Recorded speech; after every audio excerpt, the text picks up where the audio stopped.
In this episode of Off Topic, that maybe one or two people watch, I'm going to talk about what everyone else has been talking about for the past 3 weeks. Star Wars, The Force Awakens, and just Star Wars in general. I've seen it twice. I saw it once opening weekend, and then this past weekend, New Year's weekend. And I think I can talk about it with some clarity now that I've seen it twice, because the first time, when it's something as anticipated as this, you just sit back and you're like, when you watch it the first time, it's like, oh, ooh, ah, yay! When you get over all of that, then you can actually watch it and notice things.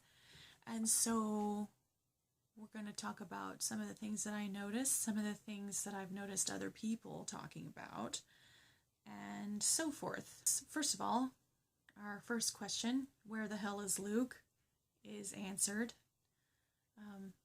I was so sad. We didn't even have any lines from him in it. And it must have been really frustrating for him, Mark Hamill, to have to shut up about that the whole, however long he had to shut up about it. I don't remember how long. I really loved it. There were ridiculous things about it, but there's always ridiculous things about some of the, like in the science in Star Wars. Yeah, the Death Star itself. I don't really know how it works or what powers it, but nobody cares, and I don't care. It doesn't bother me. And it's the same thing with the Starkiller base. Well, the planet. It wasn't a base. It was a planet. It was a whole planet that they had made into this humongous, incredibly just outlandish weapon that it seems like they could only use it twice, because once you run out of sun, where are you going to get power for the next time you want to use it? But I just leave that. I left that to J.J. Abrams. I think any franchise he takes over, he's just going to destroy an important planet in that franchise, and that's how it goes. I mean, Vulcan and now Coruscant, and they're both really important planets in the whole scheme of things, and he just, decided to off them. I think that's going to be his thing if he ever takes over any other science fiction franchise. You better watch out. And it's also traditional, I guess, because in the first Star Wars, Alderaan was destroyed. So why not? There's some controversy about seeing the old trio in the new movie. I mean, not from me, of course. My parents, I don't think, liked it. I don't think they liked seeing how old they were, because that would mean that my parents, are getting older. Speaking of which, that's one of the things I wanted to talk about. A lot of the things that are going around on the internet right now is how old Carrie Fisher looked. And Harrison Ford is older than her, first of all. Secondly, nobody cares what he looks like as long as he's Harrison Ford. And Carrie Fisher, I thought she looked great. I mean, she looked her age. She looked really pretty, though. I thought she looked great, the way they had her hair up and everything, and the outfits that they had her wear. And she was a general of the rebellion. So, I mean, Leia's kick-ass. She's always been kick-ass. And when you pick apart people's looks like that, there's no point to it, and it's mean, and it's derogatory, and it's always focused on the women. It always is. It doesn't matter. It doesn't matter what she looks like. She's older. It's 30 years from Return of the Jedi. Give everybody a break, okay? I mean, that's what I expected. I expected her to look older, and she did, and she was great, and I liked her part. Big deal. And speaking of Leia, it was nice that we had some women representation in the movie. Some major, because Rey, being the main character, as it turns out, and she's the one who has the Force.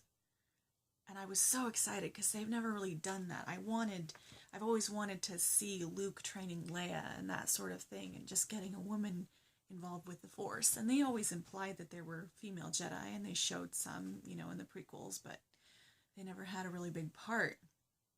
But Rey's the big part. She's the big arc for this this trilogy, so I'm very excited about that.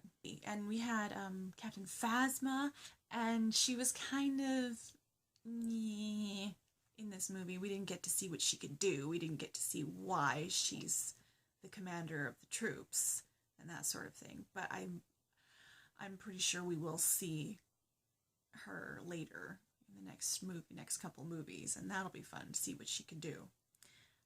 I'm excited for that, and also see what Rey can do after Luke trains her a little bit, and we get some more clarity as to where she comes from and where the hell Luke has been this whole time. As to the subject of where she comes from, I'm kind of trying to avoid thinking about that because it just makes me mad. There are theories. The most obvious theory, I think, which is probably why it won't be true, is that she's Luke's kid and, somehow got separated from him.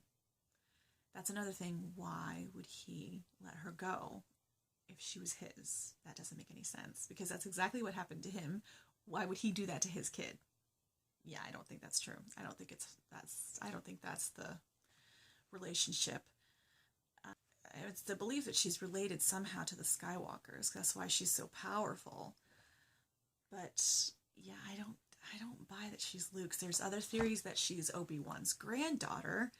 And I spent like 20 minutes texting my sister back and forth about how old Obi-Wan would have been, because he's 25, supposed to be 25 in episode 1. And in episode 2, Anakin, it's like 10 years later, so he's 35. And then in episode 3, he's probably, reaching 40, around there. So, yeah, and he had a kid in that time somewhere, maybe a little after that. My problem with that is, I don't think he would have ditched the Jedi code willy-nilly. I mean, Anakin ditched it, and look what happened to him. I just don't want to think about it, because there would just have to be tons of backstory explaining everything, and that drives me nuts. I hate that. And it was fun. I really enjoyed having the Major Awesome Pilot not be a Jedi or have anything to do with the Force. He was just good at what he did. Poe, he was just awesome at what he did, and he believed in the rebellion, and he fought his butt off. It was great. And then just the relationship between the characters, and you have to admit, that was why we loved the original so much. Because they were just so closely knit. Han, Luke and Leia, Chewie, R2, R2-D2, and C-3PO, all of them depended upon each other and needed each other, and they weren't ashamed to acknowledge that fact. And it's the same thing with Poe and Finn and Rey. Well, Rey eventually. She acknowledged that she liked Finn and that she considered him a friend and needed his help, because he had come to rescue her and everything like that. I think that's one of my favorite parts, is when they all run into each other in the corridor, Han and Chewie and Finn and Rey, when she's trying to escape and they're trying to get her. I love that. And that's what I loved. She wasn't a damsel in distress. She was very capable. I always liked that about Leia. She could always take care of herself. Even though Luke and Han always wanted to tag along and make sure she was okay. But, she made friends with the Ewoks, and then Luke and Han got themselves tied up and ready for dinner. Like, she could handle herself, and Rey would have eventually escaped, but they had come and then got to help each other.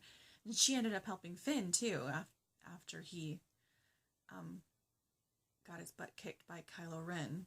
And that's another character that I got to really, really appreciate a second time around. The first time, you get that he's a Vader wannabe, of course. Anybody in a helmet with a mask would have been considered a Vader wannabe, and it was very, very smart of them to just feed into that and make it part of his character. Yeah, he wants to be like Vader. That is his goal. He wants to be as powerful as Vader was. And I love that he was not completely trained. He did not have all of his powers and his abilities and his life figured out.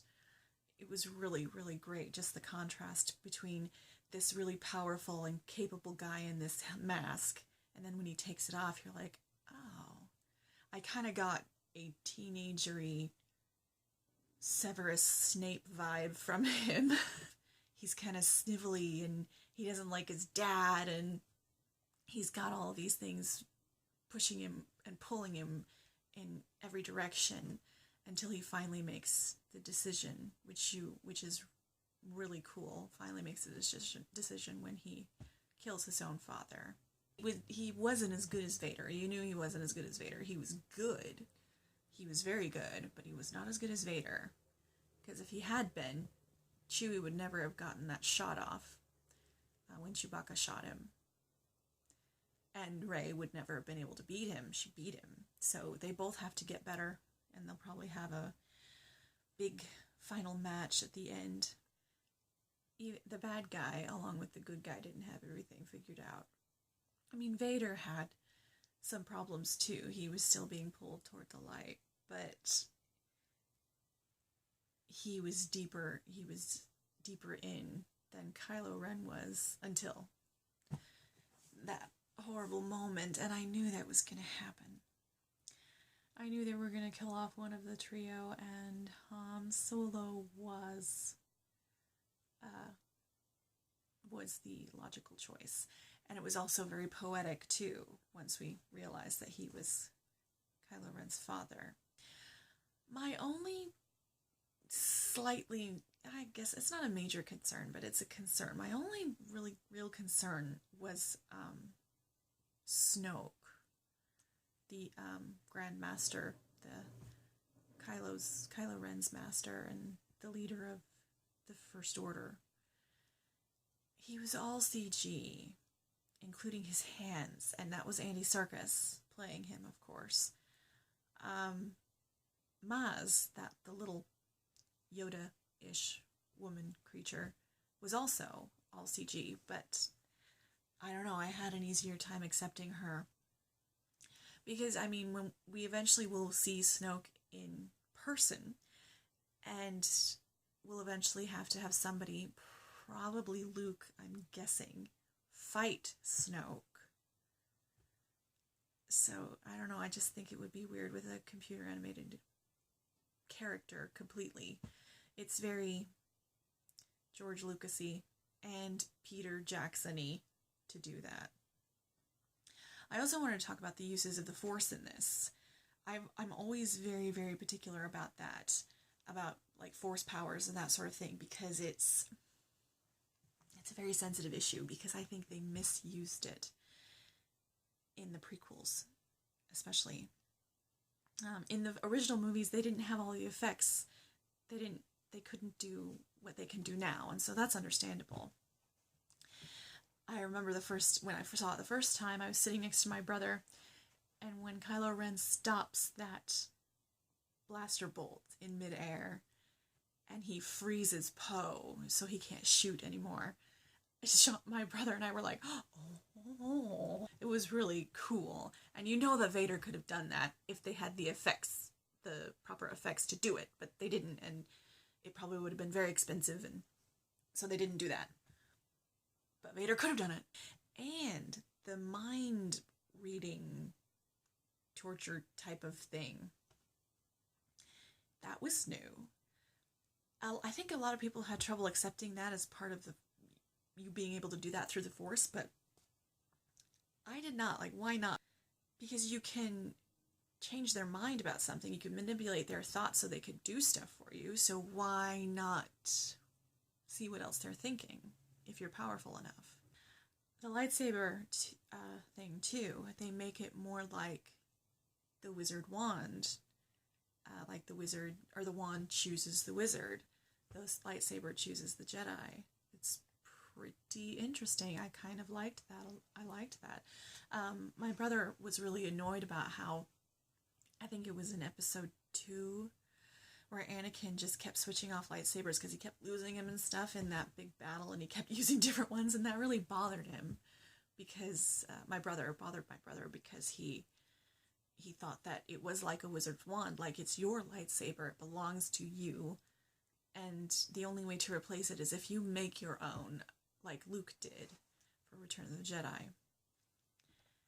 And so I kind of like that. They added more power to the lightsaber and more magic. There was some ridiculousness. There always is. Just some things where you're like, oh, come on. And that weapon was one of the big things. But here's the thing.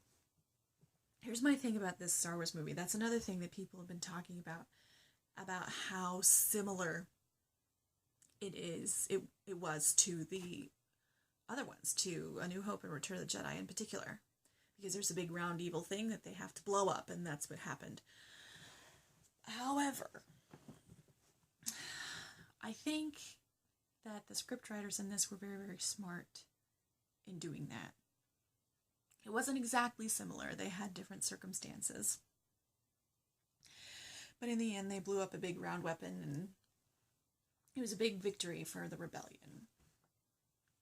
But I think the reasoning that a lot of this movie paralleled the old movies was because it was kind of them saying, like, see, we can do this too. Like, trying to gain our trust, getting our approval as fans first, which I think is very smart.